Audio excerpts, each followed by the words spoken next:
Hey guys, Mike with Gettin Greasy Garage, and here on Sunday night, working on the fair lane, Black Betty, installing the air ride. This is a 5-gallon tank with dual compressors. Got compressors mounted in. I'll show you this one. I put them on rubber isolators so that they won't make a bunch of racket. Being a 5-gallon tank, unless you're adjusting the right height up and down, the compressors really shouldn't run very often. As you can see, that's the solenoid system that controls everything. It's going to be mounted right there. Got the other compressor here. Again, it's on isolators. And I got the tank pretty well where it's going to be. I just got to put rib nuts in to mount it to. And it's got drains on these filters and a drain back there into the middle of the tank. So I've got to put drain lines out to the outside of the car. Obviously you wouldn't want to drain an air tank into the trunk. So I found actually some chainsaw fuel line that will fit in the drain valves. And they're just little T-twist valves like what radiators and stuff have on them. But the chainsaw fuel line will fit inside there.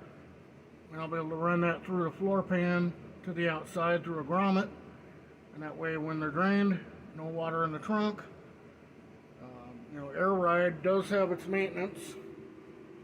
And draining the water out of the system regularly is one of those things, because like any air system, you get rust in that tank, that rust ends up in your control valves.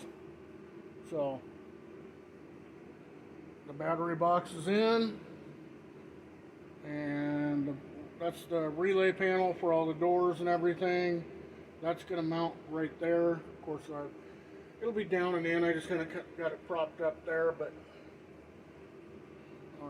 I built that over a year ago now. Main circuit breaker, power feeds, and a bunch of relays to control the door poppers, trunk popper, air system, all kinds of stuff. That's the whole relay center for the whole car. So, other than the few relays that go with the wiring, the main vehicle wiring harness, I'll call this my accessory relay panel. But anyway, making progress. The other thing I did, because I'm kind of at a point where, well, I have to put the air ride in because the front suspension air ride is done, and at total collapse, this car won't roll. The cross member hits the ground.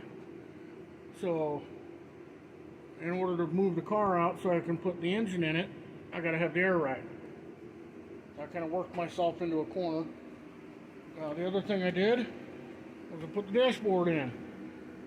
And yes, it's dusty, but it's all bolted in, screwed in, so that I can work on the heater controls and get all the switches hooked up and finish up the interior wiring in here.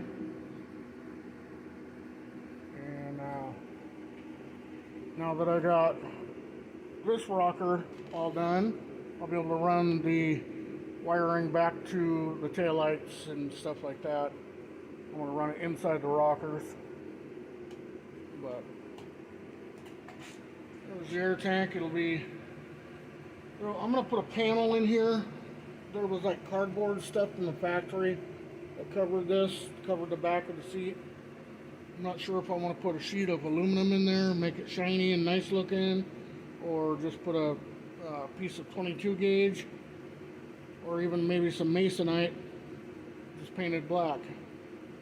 So I'm going to ponder that, talk to the vehicle owner, see what he wants to do, and take it from there. It might be kind of cool even to put a mirror on there, or from the back side, so when you look into the trunk, it's mirrored. I don't know. Tell me what you think I should do. Should I, from the to the trunk, where there's light shining through. Should I do an aluminum panel, a mirrored panel, or just a piece of masonite painted black to cover up back in here behind the air tank? I'm kind of mixed both ways. Or should I paint it red, like the red on that mount for the valve? That might be kind of nice. I don't know. You guys tell me what you think down in the comments. And I could use some input. You know, it's tough being the designer and the fabricator and the engineer and the guy building it. You know, when it comes down to these ideas for things. So anyway, just a short one showing you guys progress. Wiring going on, air ride going on, so that I can move the car around. But yeah, getting that big old heavy steel dash back in, that was kind of fun. I had to get a couple of other guys to help me. I got my son and his buddy to help me, and we got her in there. But anyway, progress on Black Betty. So onward and upward. Anyway, guys, thanks for watching. Thanks for supporting the channel. If you would, please like, share, comment. All that stuff really helps out the algorithm, helps out the channel. It's free, doesn't cost you a penny. And that's about enough for the day for me. It is Sunday after all. So, alright guys, we'll see you in the next one. Thanks for watching. Stay greasy, my friends.